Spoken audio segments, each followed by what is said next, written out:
Many people do not fail loudly. They vanish quietly. The ugly part is that a person can lose their life while everyone thinks they are doing fine. Nobody throws a funeral for someone who still clocks in, pays rent, laughs at work, and says they are tired. They keep the job they hate because leaving sounds risky. Staying in the dead relationship feels easier than telling the truth and dealing with the damage.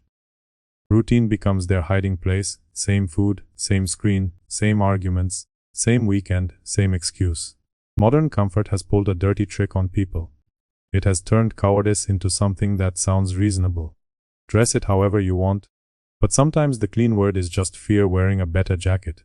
Failure hurts. Surrender moves in and starts charging rent. That is the difference. One bad attempt can embarrass you for a week. One avoided life can follow you into old age and sit beside your bed. The safe person rarely has one huge breaking point. Instead, they dodge one hard talk, skip one application, delay one workout, bury one idea, swallow one insult, and let the day pass. Years get folded into the same drawer. Then they look back and wonder where life went, as if someone stole it. No one stole it.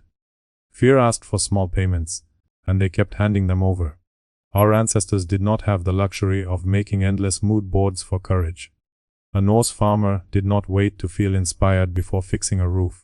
A sailor did not need perfect self-esteem before leaving shore. A trader did not ask the sea if this was the right season of growth. People moved because life pushed back hard, and waiting too long had a price. This does not mean the past was noble. Still, the old world had one honest feature: fantasy got corrected quickly.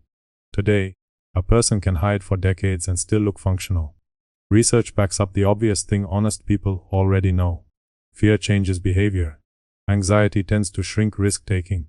The body learns to avoid the uncertain thing, then the mind writes a speech explaining why avoidance was smart. At first, caution sounds wise. Later, caution becomes a leash. Eventually, the leash feels like part of your neck. Some people spend years preparing to start.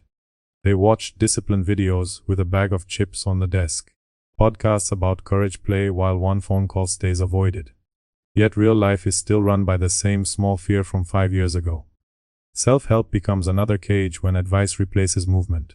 There is a point where another book is not preparation. It is hiding with better lighting.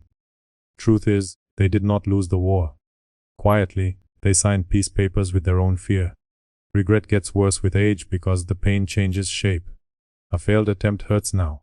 A thing never tried becomes a ghost. The rejected application, bad first video, awkward confession, failed business, ugly workout, and honest conversation all share one useful feature. They end the fantasy. Avoidance gives you nothing except a cleaner excuse. Here is the uncomfortable receipt. The safe person is not waiting because the plan is noble. They are waiting because waiting lets them feel clean. No bruises, no rejection. No proof that the fantasy was weak. That is why safe living feels so addictive. It keeps the ego untouched while the actual life shrinks. Nothing gets tested, so nothing has to be admitted. That sounds peaceful until you realize peace without movement is just a quiet form of rot. And rot always asks for more room when nobody challenges it.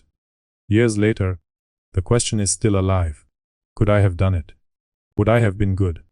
What would have happened if I actually tried? That question becomes poison when it gets old. A person can survive embarrassment. A person can survive losing money.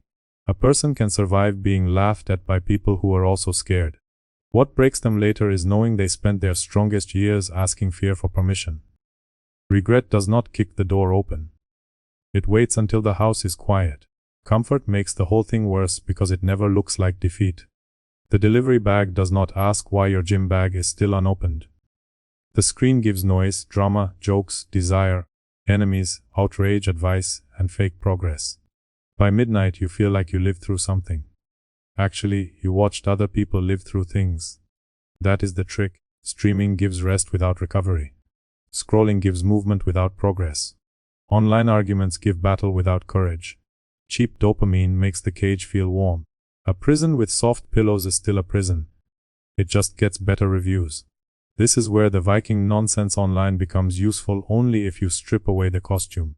The useful part is older and harder. A person was judged by what they did. A name had to be earned. An oath mattered because words without action were trash. The Norse world did not care about your inner branding. Someone who only talked about crossing the sea was still standing on shore. Modern people can stand on shore for 20 years and call it strategy. Excuses make that strategy sound respectable. I'm being realistic. Now is not the right time. I need more money first. I need more confidence. I need to fix myself before I begin. Some of those concerns are real. A person with a family should not gamble rent money because some loud idiot online said winners go all in. Not every risk is noble. Some risks are just stupidity with a motivational quote taped on top. But there is a difference between avoiding dumb risk and avoiding every meaningful risk. The safe person often knows that difference. They just pretend they do not. Picture someone who said they would start a channel in January. February became research. March became bad timing. Summer became mental preparation. December became next year. 5 years later, they are still watching thumbnail tutorials for a video that does not exist. That is not patience. That is fear with a calendar. The internet makes this easier because it lets people become spectators of courage. You watch builders build. You watch fighters fight. You watch broke people rebuild. You watch unhealthy people get fit. You watch strangers speak, fail, sell, travel, train, and begin again. Then you close the app and return to the same room. Forums are full of people admitting they sat on ideas for months or years because they feared judgment, failure, ridicule, wasted time, or not being good enough.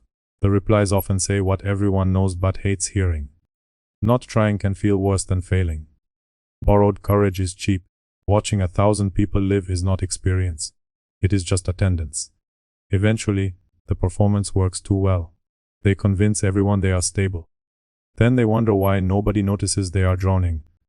Nobody saves them because they look fine. Pew Research has found that men and women report similar loneliness and close friend numbers, but men are less likely to turn to friends, family, or professionals for emotional support. That matters here, but the deeper point is not limited to men. A person can disappear while still being visible. Inside, the walls move closer. Still, they have trained everyone to accept I'm fine as a full report. The saddest cage is the one nobody notices because the prisoner still pays taxes. Failure, ugly as it is, gives information. Avoidance gives fantasy. Apply and get rejected, and now you know something. Post the first video and watch it flop, and now the audience has answered. Ask the hard question and get the answer you feared, and now guessing stops. Walk into the gym weak, and weakness becomes measurable. Try the business and lose, and the market speaks without caring about your feelings. Reality can be cruel, but at least it answers. Avoid everything, and your brain builds a museum for an imaginary version of you, secretly talented, secretly strong, secretly capable, secretly dangerous, never tested. That imaginary version is comfortable because nobody can disprove it. Also, nobody can respect it. Imaginary talent does not build muscle, repair trust, pay debt, raise children, protect friends, or earn a name. This is the part modern culture hates. Identity is sold cheaper than evidence. Everybody wants the title without the trial. People want to be called disciplined without boring repetition. They want to be seen as strong without carrying weight. They want the saga without the sail, the feast without the hunt, the reputation without the oath. You cannot respect a version of yourself that never showed up. Without risk, self-image becomes fiction. Without attempts, confidence becomes costume. Without failure, wisdom becomes borrowed noise. Norse wisdom was not therapy written on a coffee mug. It told people to watch their words, keep friends carefully, stay alert, avoid foolish pride, and guard their name. That kind of advice is not soft. It assumes life will test you. Grounded adulthood has always needed proof, not performance. The old Norse idea of a good name still cuts because it asks a question modern comfort avoids. What did you actually do? Your ancestors were not perfect heroes. They were tired people with cold hands, bad teeth, debt, fear, hunger, and limited choices. Still, they moved because life did not reward endless waiting. Modern safety is better in many ways. Nobody serious should pretend famine, raids, plague, or early death were beautiful. But comfort becomes poison when it teaches a person to protect a life they no longer respect. So here is the breakdown without the fog. This is not about becoming reckless. It is about noticing when safe has become another word for dead. If safety took your strength, honesty, friendships, craft, body, courage, hunger, and voice, then what exactly did it save? The safe person does not wake up one morning inside a dramatic ruin. Nothing obvious went wrong. That is the brutal part. Fear simply asked for another day, and they kept saying yes. The real question is not whether failure might hurt. It might bruise your ego, drain your wallet, end the fantasy, and make people laugh. Recklessness is not the answer either. Stupidity wearing a helmet is still stupidity. The answer is responsible risk, honest action, and enough self-respect to stop letting fear write your biography. Ask yourself what fear has already taken while pretending to protect you. Count the conversations avoided, chances ignored, places never visited, skills never built, apologies never given, work never started, and names never earned. Missing pages become unpaid debts. Every quiet retreat becomes evidence of a person choosing less. A failed attempt can leave a scar, but a life never attempted leaves no mark at all.